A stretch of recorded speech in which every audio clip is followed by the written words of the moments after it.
awalnya berangkat dari sebuah kekhawatiran bahwa pada saat kita masuk ke dunia media sosial, entah itu Facebook, Instagram, Twitter, apalagi YouTube, itu ada banyak konten yang sifatnya itu negatif.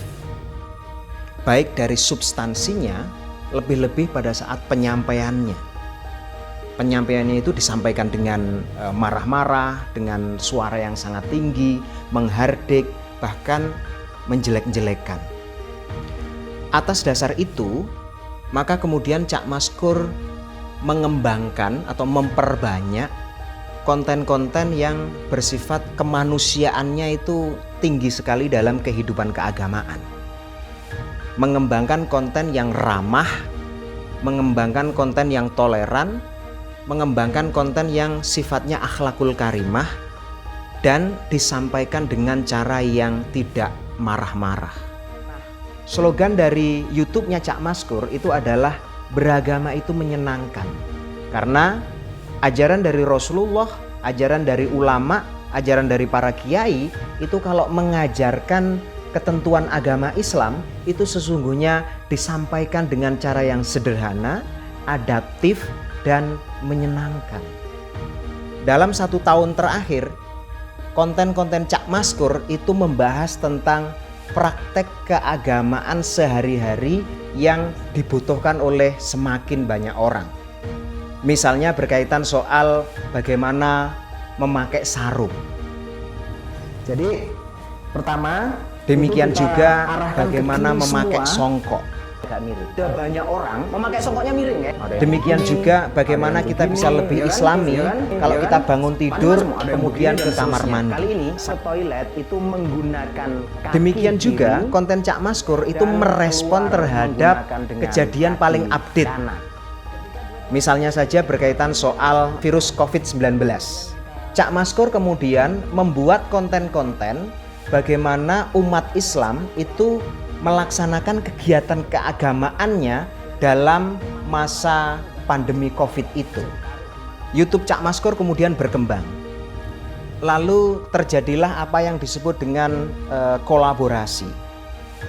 Salah satu cara kolaborasi YouTube-nya Cak Maskur itu adalah memfasilitasi aplikasi diskusi berkaitan soal keagamaan. Jadi misalnya kalau ada organisasi yang ingin halal bihalal, yang ingin pengajian virtual, maka Cak Maskur kemudian memfasilitasi melalui aplikasi. Dalam hal ini adalah aplikasi Zoom. Ketika aplikasi itu disediakan, maka terjadilah ruang diskusi keagamaan yang sangat intensif dan kemudian disiarkan kembali melalui media sosialnya masing-masing. Sehingga lalu kemudian pengembangan terhadap media sosialnya Cak Maskur termasuk juga dalam intensitas diskusinya melalui aplikasi bersama itu kemudian terjadi.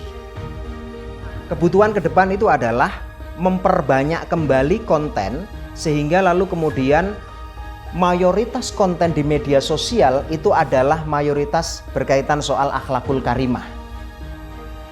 Lalu yang kedua itu adalah berkaitan soal ada aplikasi bersama untuk mendukung konten-konten itu secara lebih akseleratif atau secara lebih banyak.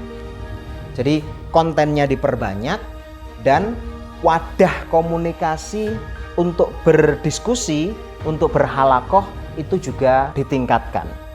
Jadi ada kebutuhan atau kerjasama yang dibutuhkan ke depan itu adalah bagaimana memfasilitasi konten yang lebih banyak berkaitan soal beragama yang menyenangkan dan tentu aplikasi bersama yang bisa diwujudkan sehingga kemudian pengajian online, pengajian virtual itu bisa dilakukan dalam waktu dan wadah yang sama. Konsumsi masyarakat terhadap belajar keagamaan itu berkaitan soal fikih sehari-hari, bagaimana hukumnya ini dan itu, dan bagaimana melaksanakan ketentuan keagamaan yang melekat pada dirinya. Baru berikutnya berkaitan soal akhlak dan berkaitan soal akidah. Dalam 1 tahun berjalan ini, Cak Maskur telah menghasilkan 440 konten video dengan 28.400 subscriber dan 2,8 juta viewers.